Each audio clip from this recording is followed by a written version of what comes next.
Salut à tous, alors c'est Frédéric Delavier. Alors ce soir à 1h21, donc en pleine nuit, je vais vous faire une petite vidéo qui j'espère vous fera comprendre le fonctionnement des peuples. C'est une vidéo qui touche à l'explication de l'âme des peuples et je vais vous expliquer les principes unificateurs des hommes, des sociétés humaines et les principes qui unifient les peuples. Alors ces principes peuvent varier en fonction du milieu, de la géographie et d'un peuple à l'autre, et je vais essayer de vous passer en revue justement les principes unificateurs des peuples d'Europe et peut-être aussi des peuples d'Amérique, de l'Amérique aussi, des Américains.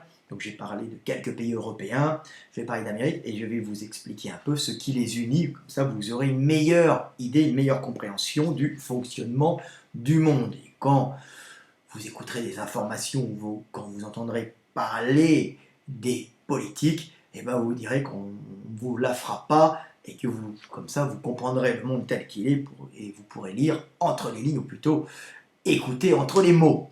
Donc, j'ai parlé des principes unificateurs des peuples et je vais parler de la mentalité des peuples. Alors, on va faire un petit tour d'Europe, en allant aussi aux États-Unis.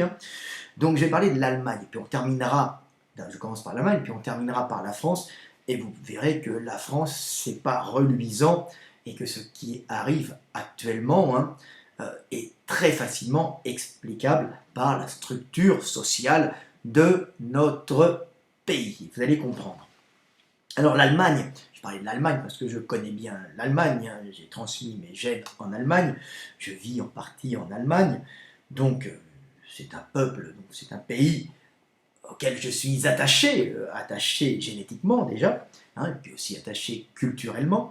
Donc je vais parler de l'Allemagne un peu, pour que vous compreniez le fonctionnement de l'Allemagne. Alors j'ai pris des petites notes qui sont ici, tout simplement, j'improvise, je fais un petit texte. Mais c'est de la haute philosophie, de la haute compréhension du peuple et de la haute sociologie. Voilà. Alors, en Allemagne, le plus important, ce qui structure l'Allemagne, ce qui unit le peuple allemand, c'est avant tout le sang et la race. Alors, on a fait les frais pendant la Seconde Guerre mondiale, on a vu que cette politique raciale a déclenché une guerre terrifiante. Alors ce n'est pas que ça, mais ça a été un des déclencheurs.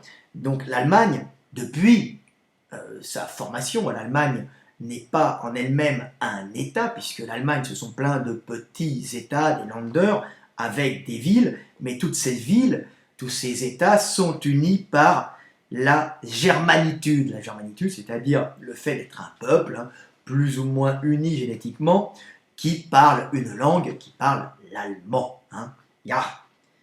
Donc, l'Allemagne, c'est un ensemble de villes unies par la germanitude, et cette germanitude est basée sur, en fin de compte, la race, puisque la langue en elle-même correspond à un peuple qui se définit lui-même par cette germanitude, par le sang et la race.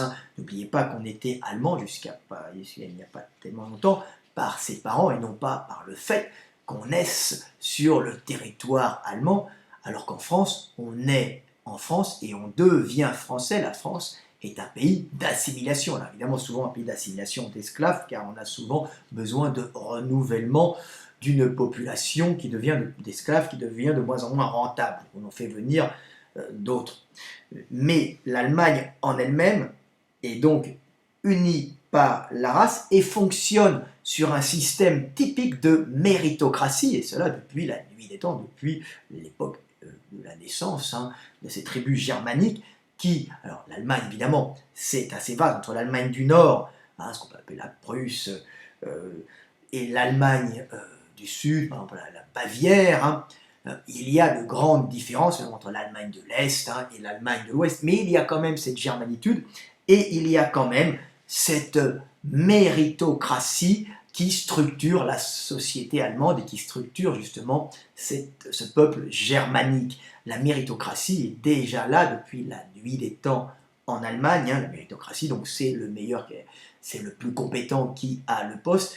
Et en général, on montre sa compétence par son travail, par la qualité de son travail. Il faut savoir que le mot Arbeit, hein, le travail, alors avec l'accent français, je ne parle pas bien allemand, mon fils le parle parfaitement, moi je ne parle pas du tout, c'est pas grave, il me fait la traduction.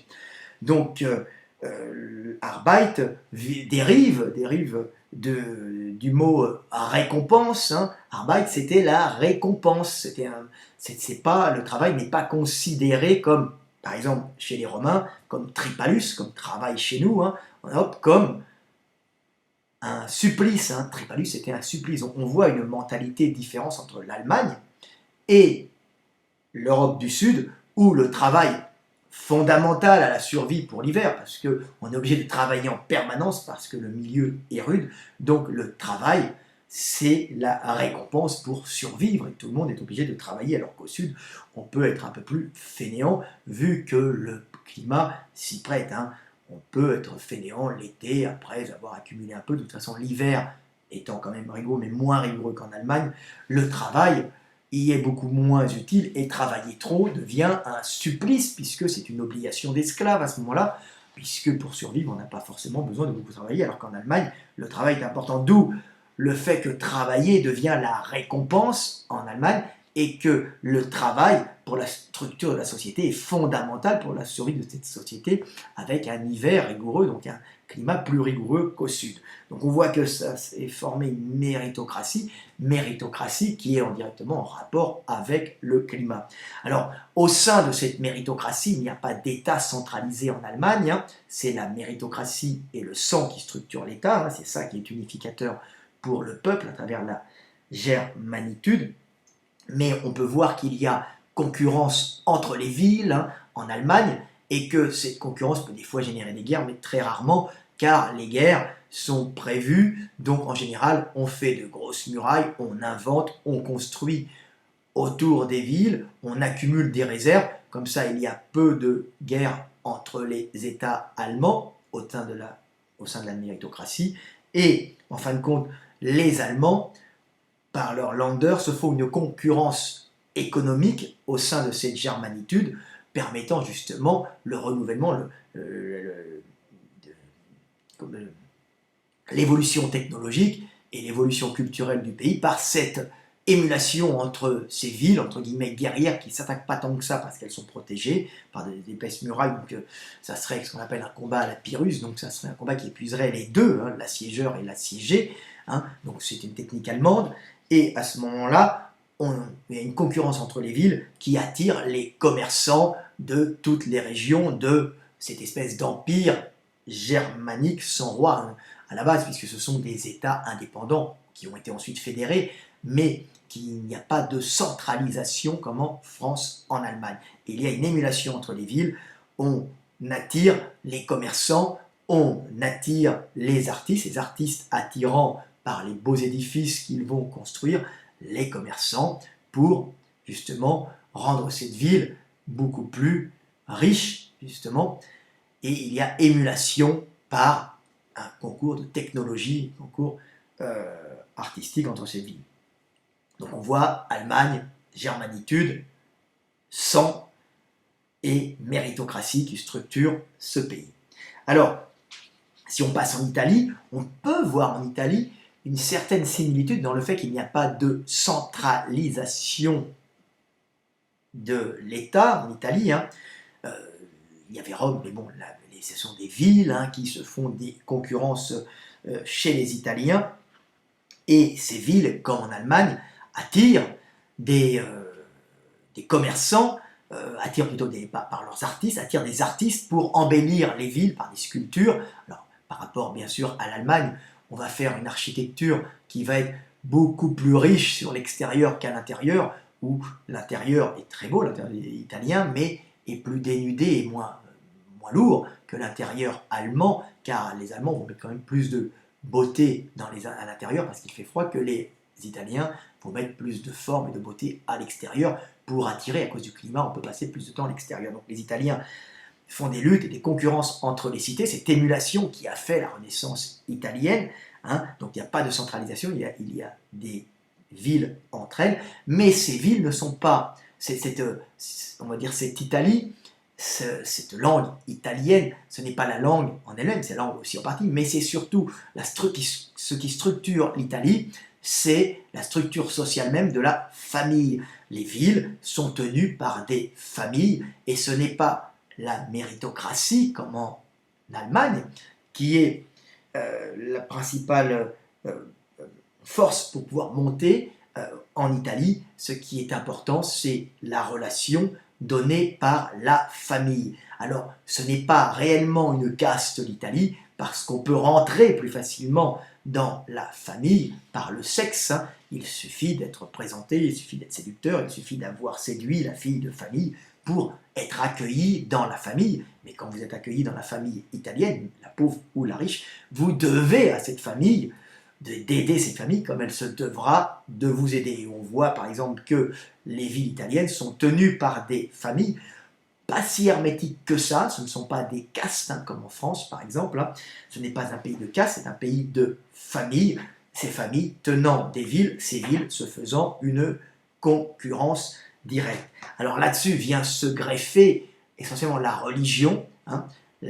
L'Italie est unie par cette religion qui a pour but, en fin de compte, de structurer la société par des fêtes, par des rites qui vont, des processions, des fêtes pour la Vierge, aussi des fêtes pour ça, des mariages, qui ont en vérité comme but d'unir les gens par ces activités communes proposées par la religion. La religion en Italie n'est pas la religion austère, disons que le catholicisme italien n'est pas le catholicisme austère, le protestantisme austère de l'Allemagne.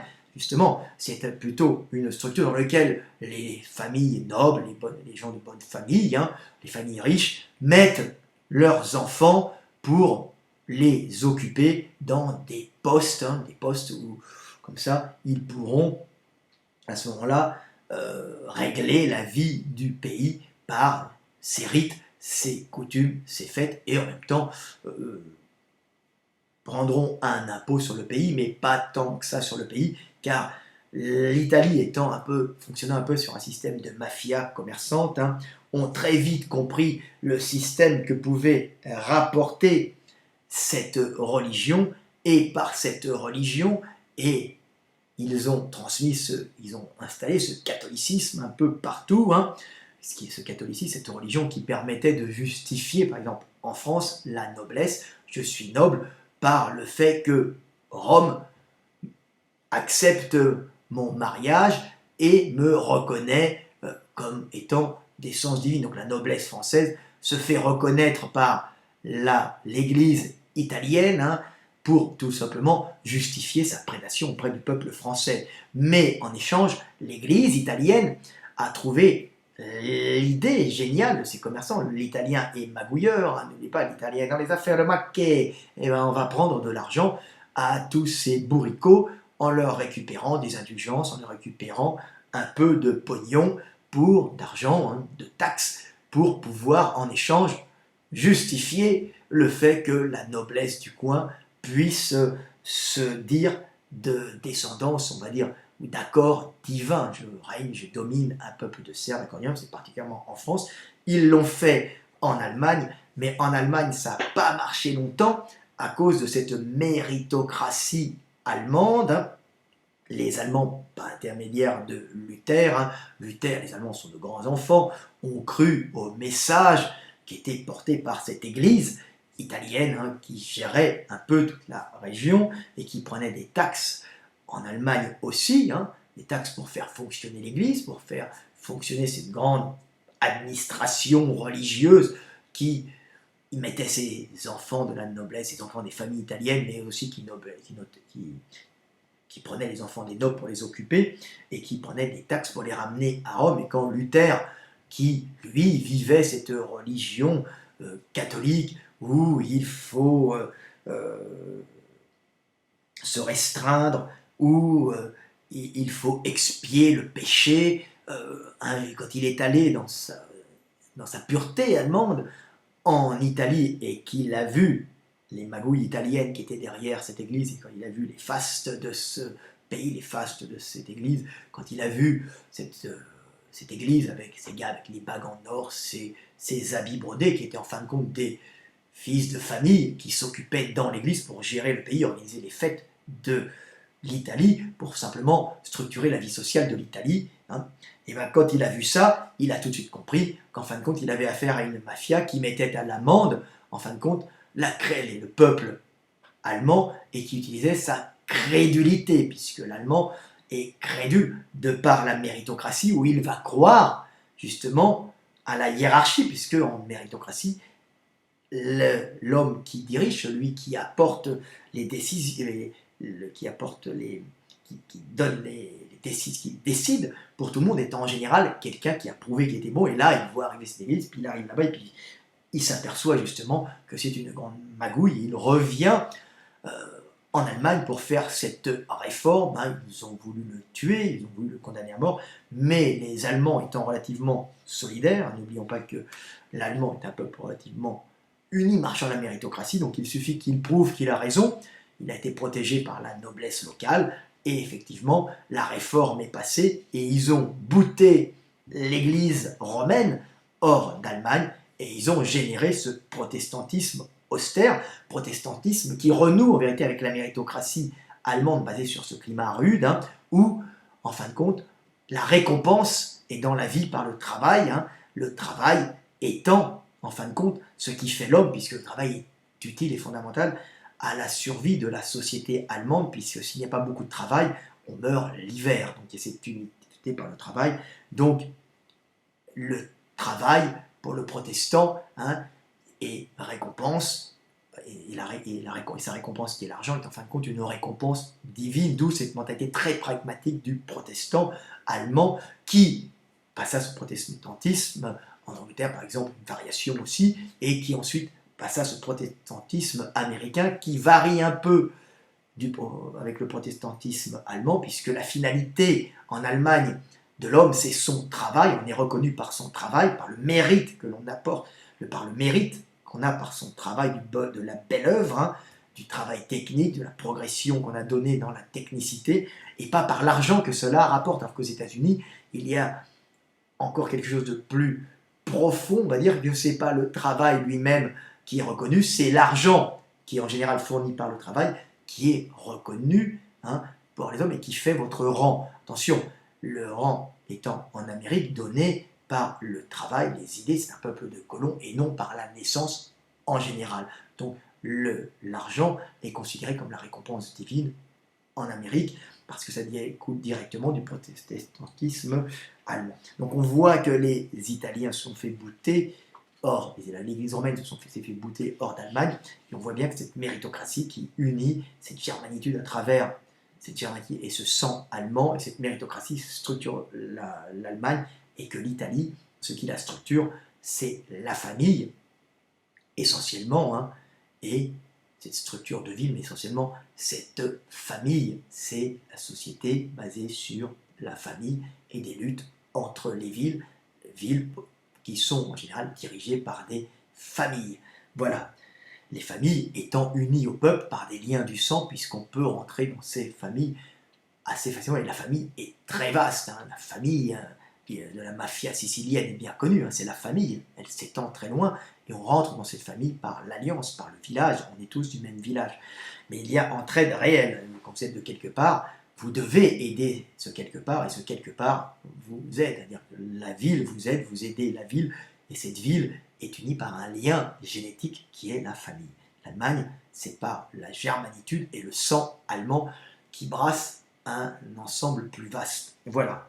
Donc, maintenant, on peut passer sur des pays qui ont d'autres formes de structure sociale, hein, on les passe en revue, comme par exemple la structure russe. Hein. La structure russe est une structure un peu plus orientale, par le fait qu'elle s'étend évidemment à l'est, et c'est une structure qui est basée sur la gestion de grands espaces, hein, et c'est une structure qui est basée sur deux organismes, l'armée et les fonctionnaires, hein, l'armée et les fonctionnaires qui étaient déjà là au temps des tsars, hein, et qui ont continué au temps du communisme et qui restent encore maintenant au temps moderne où il y a un pseudo-libéralisme russe. Hein. Mais le pays en lui-même a deux entités extrêmement puissantes, l'armée et les fonctionnaires de gestion. Les fonctionnaires de gestion gérant de grandes surfaces et permettant les échanges entre des partie de l'Empire russe, hein, des échanges économiques, d'énergie. Hein. Par exemple, actuellement, on a le pétrole et le gaz, essentiellement le bois qui fait tourner le pays qu'on vend à l'extérieur. Mais avant, ce qui est pareil, il y avait le bois, il y avait le cacha, des céréales, plus au sud, d'autres choses. Donc, on gérait de grands espaces économiques, des débouchés sur la mer Noire. On gérait ça par une armée, par des fonctionnaires, une armée qui protégeait les frontières, mais qui protégeait aussi l'acheminement de euh, ces matières premières, un acheminement qui était géré elle-même par les fonctionnaires. Et il y avait là-dessus une noblesse, noblesse d'armes, noblesse symbolique aussi, hein, qui gérait tout ça. Cette noblesse, les tsars, hein, était une noblesse pas si hermétique que ça, puisque l'on rentrait dans cette noblesse ou par le fonctionnariat ou par l'armée. C'est-à-dire qu'une fille de noble pouvait très bien accueillir, une fille de noble qui était un peu décès, qui n'avait pas trouvé de bon parti, pouvait très bien se marier avec un fonctionnaire qui avait prouvé par sa bonne administration qu'il était efficace, ou la bonne gestion de certains domaines avec des serfs qui étaient des esclaves, mais des esclaves parfois relativement libres, puisqu'il y avait parfois, il suffit de lire Tolstoï, au sein des villages, il y avait un système un peu communisme, un système un peu d'élection du chef du village, qui à ce moment-là organisait le village pour le noble qui gérait la région et les fonctionnaires qui travaillaient avec ce noble. Donc on voit qu'il y avait quand même un système, même au sein des serfs, un système d'élection des gestionnaires, et que l'administration et l'armée, il était possible de rentrer dans l'administration et l'armée, même en partant de tout en bas, évidemment. Au cours d'une vie, ce n'était pas forcément évident de monter tout en haut, même si c'était quasiment impossible, mais il y avait possibilité de rentrer après dans la noblesse par l'administration et par l'armée. Hein. Les filles de nobles moches ou qui n'avaient pas, ou vieilles, ou qui n'avaient pas trouvé de mari, pouvaient très bien se marier avec un homme qui était monté en grade dans l'armée par ses faits d'armes pour défendre des frontières contre des conflits avec des voisins, hein, ou un très bon administrateur. Donc on rentre dedans. Il y a cette valeur en Russie du sang neuf, hein, du sang qui rentre dans la noblesse. Hein. Le sang est vraiment quelque chose de considéré comme important. Hein. La tare génétique, la dégénérescence de la noblesse, la dégénérescence des individus est souvent considérée réellement, et on sait que l'homme énergique est un apport dans le groupe, c'est dans la mentalité. Alors, il faut savoir que l'on rentre et qu'on arrive à monter au sein de l'administration et de l'armée en Russie pour atteindre les hautes sphères du pouvoir par la camaraderie, et que c'est la camaraderie qui est une des structures, un des piliers, hein, de cette Russie. C'est ce qui est le plus important, hein, pour pouvoir continuer à monter au sein de cette administration ou de cette armée. Maintenant, l'armée faisant partie de l'administration, si vous voulez, mais avant, c'était les fonctionnaires et les soldats, et on montait là-dedans par les liens de camaraderie qui pouvaient s'y former.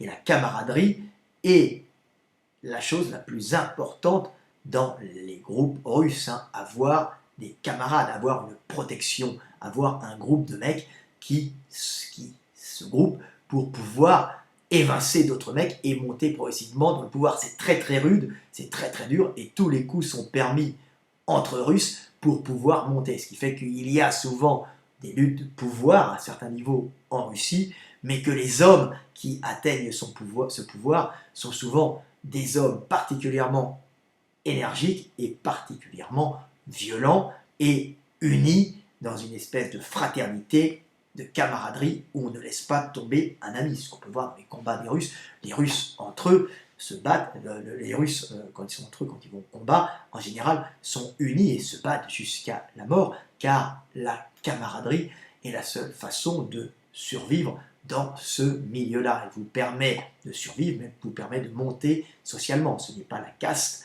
hein, ce n'est pas forcément la naissance. La naissance donne beaucoup en Russie, mais c'est relativement instable, et de toute façon, même la caste noble était souvent renouvelée en sang par, comme je l'ai dit, du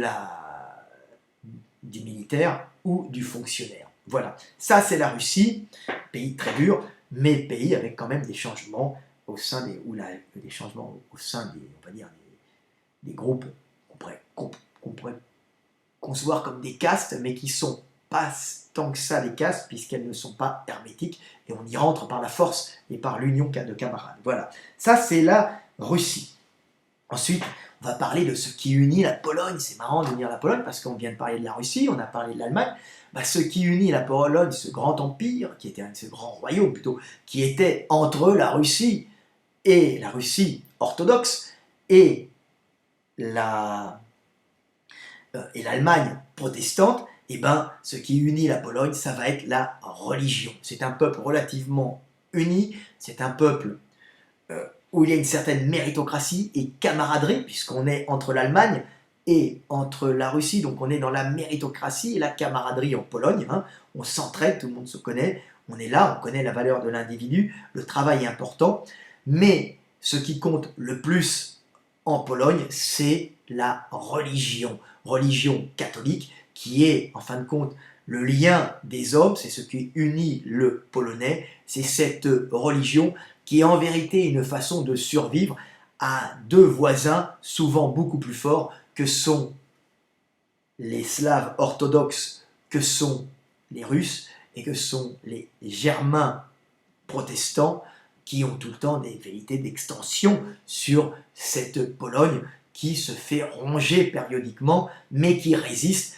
grâce justement à cet esprit de sacrifice que lui inculque cette religion catholique basée sur le sacrifice du Christ. Le Polonais est un homme qui est prêt à mourir pour son pays, ce qui en fait un combattant un peu fou, un combattant qui perd souvent ses guerres, on va dire, contre ses voisins russes et allemands, mais qu'il n'est pas possible de vaincre, car tellement uni par sa religion catholique, hein, qu'il est difficilement expugnable, qu'il est difficilement remplaçable. Donc les Polonais restent polonais malgré leur soumission, les tentatives de soumission des États qui sont proches, malgré l'invasion russe, malgré les invasions allemandes, germaniques. Le Polonais maintient sa mentalité polonaise, maintient son unité polonaise grâce à cette religion qui en fait un Slave catholique, un Slave prêt à tous les sacrifices, hein, pour conserver justement sa culture polonaise et en fin de compte son homogénéité génétique. Donc on se retrouve avec ce qui structure la Pologne, qui est essentiellement le sacrifice, la notion de sacrifice, la camaraderie, un peu comme en Russie, la méritocratie, un peu comme en Allemagne, c'est une zone frontière entre ces deux États, mais ce qui la différencie de ces deux régions, c'est ce catholicisme ultra présent qui lui permet de s'unir derrière des rites catholiques et derrière cette notion fondamentale du sacrifice. Et quand des soldats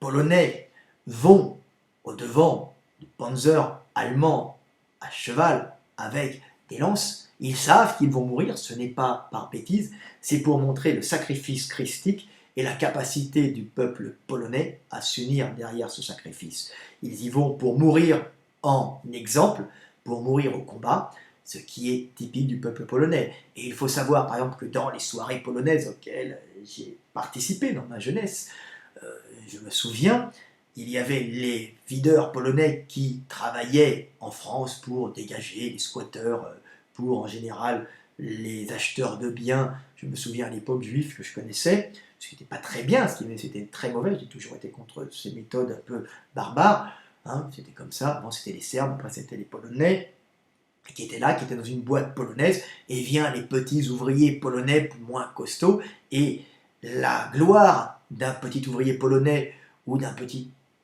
mécano polonais qui travaillait en France, c'était d'aller tout seul, aller frapper les gros videurs polonais qui vidaient pour les acheteurs de biens les appartements où il y avait de mauvais payeurs, d'aller frapper les gros videurs pour non pas gagner mais montrer leur courage en se faisant péter la gueule après.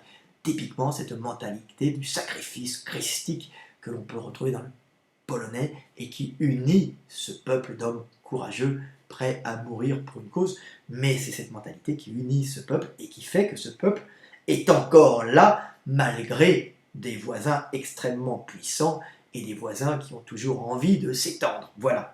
Alors, je pourrais parler aussi de mon pays d'adoption qui est la Hongrie dans lequel je vis. Je vous fais cette petite vidéo qui, elle, a un moyen plus subtil de supporter les invasions et qui s'unit d'une façon beaucoup plus subtile, on va dire, et roublarde que le Polonais qui, lui, va jusqu'au sacrifice. Et ben, le Hongrois, lui, a une façon de s'unir, puisque la Hongrie est un pays très difficilement défendable, puisque c'est majoritairement dans son centre une grande plaine, et il est très difficile de tenir contre des ennemis supérieurs en nombre dans une plaine, hein, alors qu'un Serbe peut très bien tenir dans ces montagnes, hein, un Afghan peut très bien résister dans ces vallées, mais un Hongrois dans une plaine, la Pusta, dans une plaine chaude et aride, sans endroit pour se cacher,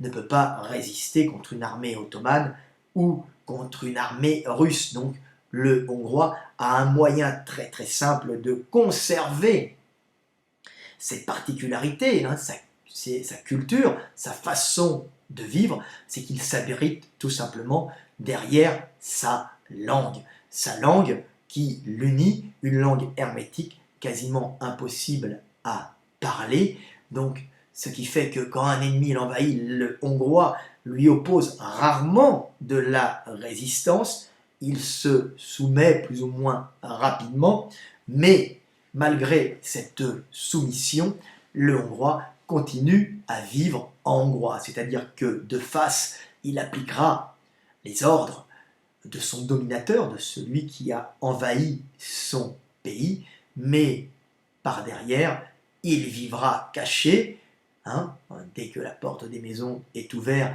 et dès que l'ordre représenté par un fonctionnaire du pays étranger ou un militaire du pays étranger aura tourné le dos, eh ben, il continuera à vivre comme un Hongrois. Le Hongrois dira oui par devant et par derrière dira « mon gars, on n'en a rien à foutre de ce que tu nous dis ».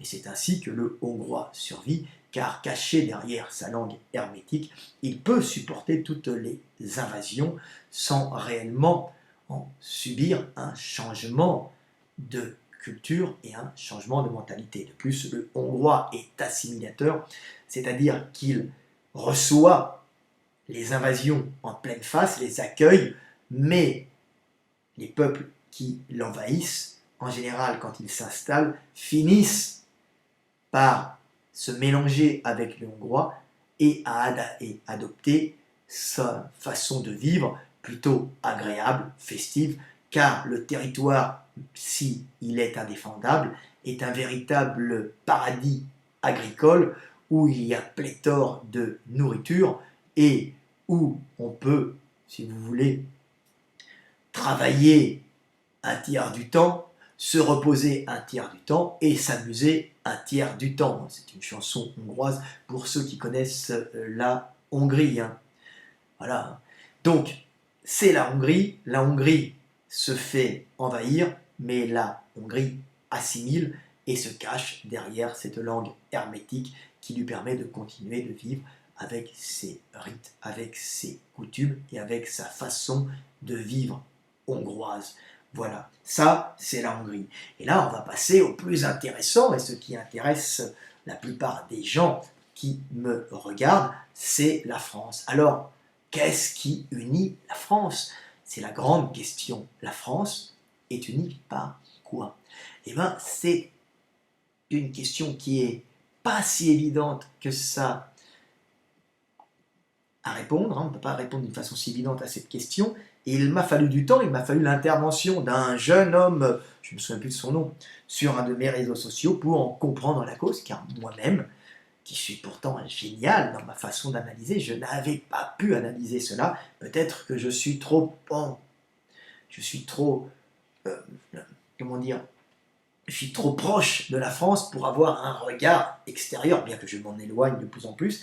Et je vais vous expliquer comment fonctionne la France et ce qui unit la France. Alors la France est avant tout un pays de caste, et cela depuis l'époque celte. C'est-à-dire que la France est un pays qui n'est pas un pays de classe sociale, comme on pense, qui n'est pas du tout une méritocratie comme l'Allemagne ou comme l'Amérique, qui est une méritocratie de colons, même si c'est une méritocratie avec plusieurs populations.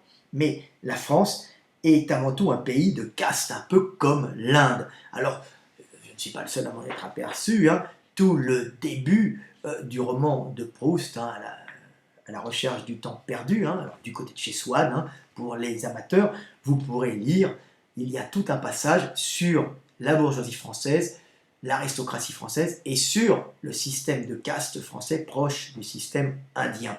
En France, c'est un pays, comme je l'explique souvent, où l'on meurt, où l'on naît, ça s'appelle le syndrome de la moule, on reste toute sa vie accroché à son rocher, et on a en général peu de mobilité sociale. La France est un pays de caste extrêmement fermé, où la seule façon de monter socialement, c'est l'intrigue. L'intrigue un peu comme dans Bel Ami de Maupassant, où un homme venu de la campagne, petit paysan, arrive à se faire passer par sa prestance, par sa belle allure, pour quelqu'un d'un militaire, d'un bon milieu, et par sa façon de séduire les femmes, de les baiser et d'utiliser leur puissance, car il baise des bourgeoises et des aristocrates, il monte progressivement socialement. On a un peu ça avec, par exemple, Macron, qui a une femme, son éminence grise, comme on dit, qui est en vérité une grande bourgeoise.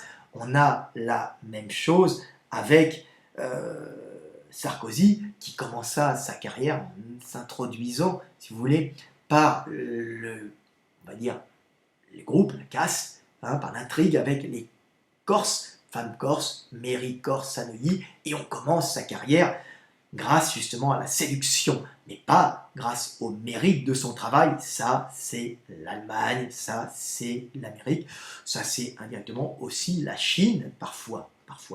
Donc, la France est un pays de caste, où, en général, on meurt où l'on est, et ce pays de caste a ses dirigeants qui étaient avant les aristocrates, donc cette noblesse qui gérait le pays, qui fut progressivement remplacée par les commerçants qui, eux, sont devenus une puissance montante, et les industriels, puisque c'était des producteurs, alors que la noblesse était les possédants de la terre, et l'aristocratie, les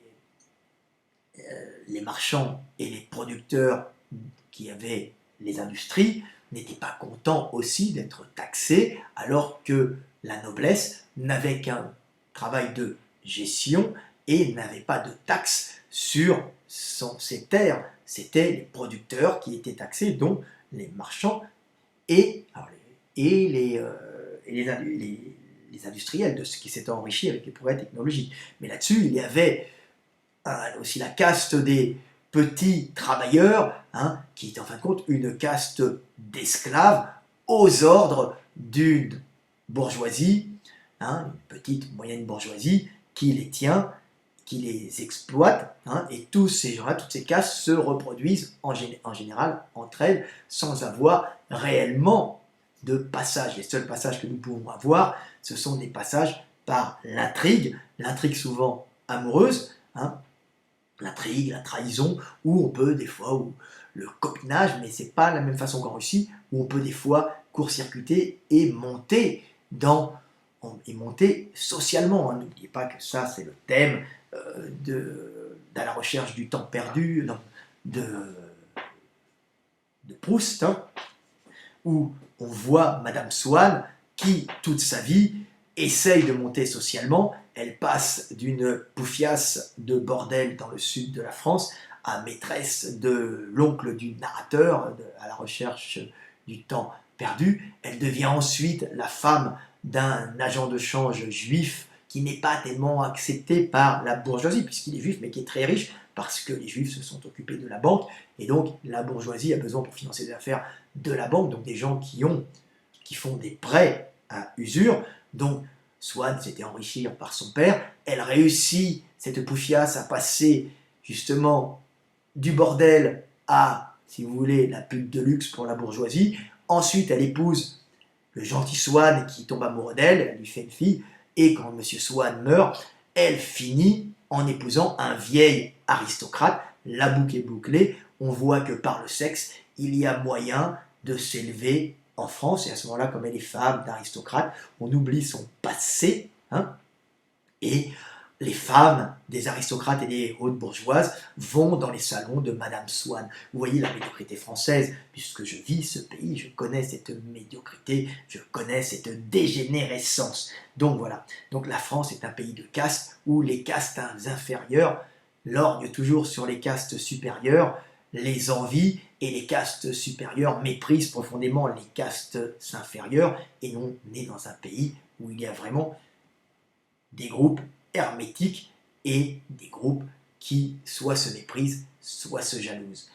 Donc, la France est unie par quoi? Par rien du tout, si ce n'est à la base, elle était unie par une religion, la religion catholique, qui était en fin de compte un moyen de faire accepter à nos esclaves producteurs le fait qu'ils étaient des serfs, qu'ils étaient des esclaves au service d'une bourgeoisie et au service, au-dessus, d'une noblesse qui les méprisait un peu. Donc cette noblesse avait tout de même ce sentiment d'être la tête d'un corps, mais quand cette église a disparu, cette église qui martelait dans la tête de ces pauvres bougres de serfs français dégénérés qu'ils n'avaient pas à se rebeller contre leur situation d'esclaves, qu'ils n'avaient pas à essayer de monter socialement, qu'en fin de compte, c'est par leur sacrifice dans la vie, c'est par leur bonne conduite qu'ils auraient à ce moment-là, après leur mort, la récompense avec le paradis. Donc ils n'iraient pas chercher sur terre l'élévation mais sociale, mais chercheraient plutôt par leur soumission à Dieu et en vérité aux castes qui les dirigent, chercheraient l'élévation dans la vie après la mort. Belle arnaque de cette église catholique française qui était bien sûr à la solde d'une noblesse française et d'une bourgeoisie française qui savait très bien utiliser cette église pour continuer à régner sur un peuple de serfs que nous avons encore, puisque 1000 ans de servage laissent des traces dans la mentalité des hommes. Et on peut voir, les élections qui ont eu lieu là récemment, que le français est prêt à gober n'importe quoi, qu'il n'a pas d'esprit critique, car de toute façon, il n'est pas sélectionné pour ça, il est sélectionné depuis 1000 ans pour obéir tout simplement à la caste supérieure et obéir en espérant justement une récompense plus tard. Donc il croit à tout ce qu'on lui raconte. Le français est un peu naïf sur ce sujet, il n'a pas l'esprit critique, il est assez féminin dans ce domaine-là, et j'ai expliqué pourquoi les femmes sont en général influençables pour d'autres raisons qui sont en réalité des adaptations extrêmement efficaces.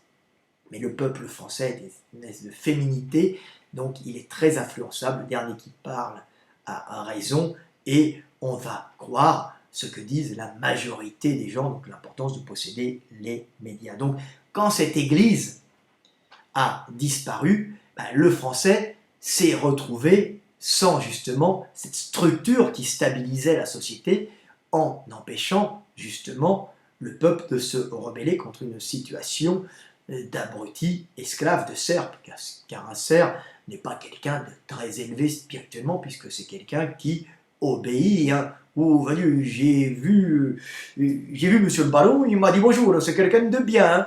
Et puis on rentre travailler pour monsieur le baron, et on est fier d'avoir monsieur le baron qui lève son chapeau en disant oh, bonjour, Firmin. Oh, bonjour, monsieur le baron. Oh, j'ai vu monsieur le baron. Du haut de son cheval, il a de la prestance. Ça, c'est le français.